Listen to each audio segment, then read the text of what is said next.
Welcome to Catholic Mom Talks.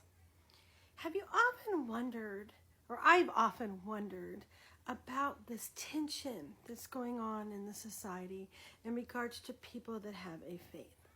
And, it's so interesting because often people that are cultural Catholics, they've been raised, maybe their parents were Catholic, but they're not Catholic, or they're not practicing. Maybe they receive their sacraments, but really know very little about their faith, and they're not spiritually formed, often become extremely rebellious when they're a little bit older, right? Maybe their young adult years. And their attitude towards religion is very, very difficult, right? They automatically claim atheism, right? If they don't agree with the teachings of the church. Now, it's interesting because they don't really take the time to enter into a spiritual formation for themselves. Like, for example, like what it is that's important to me. They don't go into that journey about asking what it is I believe in. Do I believe in God? Does God really exist? When have I experienced God in my life, right? Instead, it's just easier to say I'm an atheist. And the reason why, there's an underlying reason, right, is because they absolutely fear the idea of having to commit to God, okay? They may have to give up a lifestyle that they're not willing to give up. Okay, there's an ulterior motive behind the push, right? It's not just that they don't want God. They want a lifestyle, okay? They want to live a lifestyle. And anything that's in the way of that becomes a obstacle to their goals, right? Their goals. And it's very much self-motivated. It's driven by self.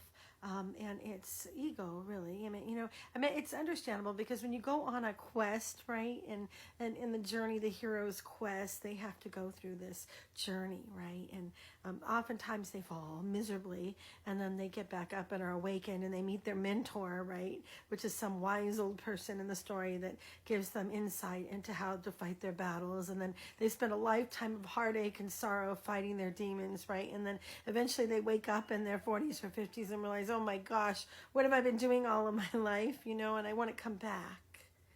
I want to come back. Well, that's the story, the hero's journey, right? And most of us, I could say pretty much most of us have gone that route, right? We've gone that route. We've rebelled against God. But I'm talking about something a little bit deeper, okay? And I've just noticed this lately. There's a tremendous rebellion in the society against religion in particular. And it's interesting because, especially in Catholicism, you are completely and totally free to go to God. You're not obligated to go to God. Nobody is, right? God never pushes himself on us. He's always waiting for us to come. He's the father and the prodigal son, waiting for us to come home, right? All merciful, right? But he never pushes himself on us. He didn't push himself on Adam and Eve. He gave them the choice to choose. Okay? So why the rebellion? Right? Why not just disagree with people that are religious? Right? Why not just disagree with people that have faith? So what? They believe what they want to believe, right? I'll believe what I want to believe, right? Okay? But there's something I want to draw your attention to. And it's food for thought. I want you guys to think about this. Why is there so much anger and violence in their spirit? Okay? Anger and violence. It's a shutting down of the original system, right? It's a shutting down. They want to shut down people with faith. But why? What's pushing them? Well, there's a common thread among all these people. This violence in the society, this wanting to hate people of religion. And it's not just hating people of religion, it's claiming that religious people are bashing them, when in fact they are not. They're only loving them, right? But it's like a false hysteria. Let's say that, okay? False hysteria. All these religious people hate us. We can't be free to do what we want to do, right? So we're going to hate them. We're going to hate all people that have faith. All people that have religion. Anybody that believes against abortion, they're bad people. We want to scream, we're going to yell, we're going to jump up and down. There's a common thread, and I mentioned this a minute ago. It is a violent response. Okay? If you mention God and there is a violent response, you can 100% bet the enemy is present in that person's life. He is trying to hold on to them to the death. Okay? It's true. I know it sounds dramatic, but it's true. They are rebellious, not because they really believe that, religious people are bad. They are rebellious because something doesn't want them to go to God. Okay? So it is supernatural in nature.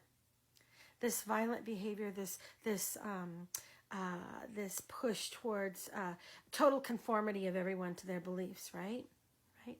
We all have to conform and believe exactly the way we do, and if we don't, we're haters, right? And we're going to be shunned in society.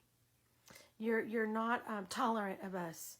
When in fact, the reality is no one's tolerant of religion or people's individual faiths. Okay? Now, it's important for us to be patient and loving and kind to everyone, right? Don't judge anyone, right? People are on their own journeys. They have to go to God at their own time and their own pace.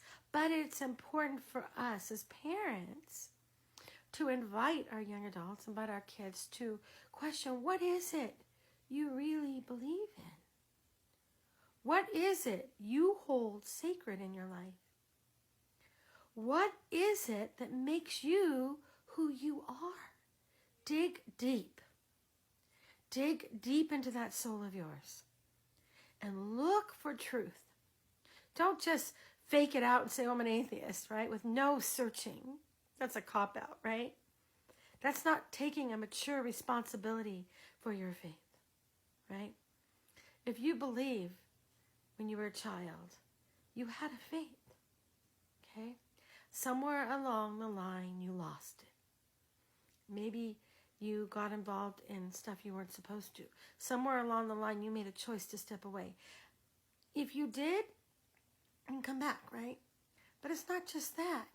It's maybe you were never spiritually formed. Maybe you never took the time to find what you believe in, right? Now is the time. Now is the time. Even if you are 100 years old, 80 years old, whatever it is, 50 years old, now is the time to go on the quest to find out not only who you are, but what it is you believe in, and become conscious.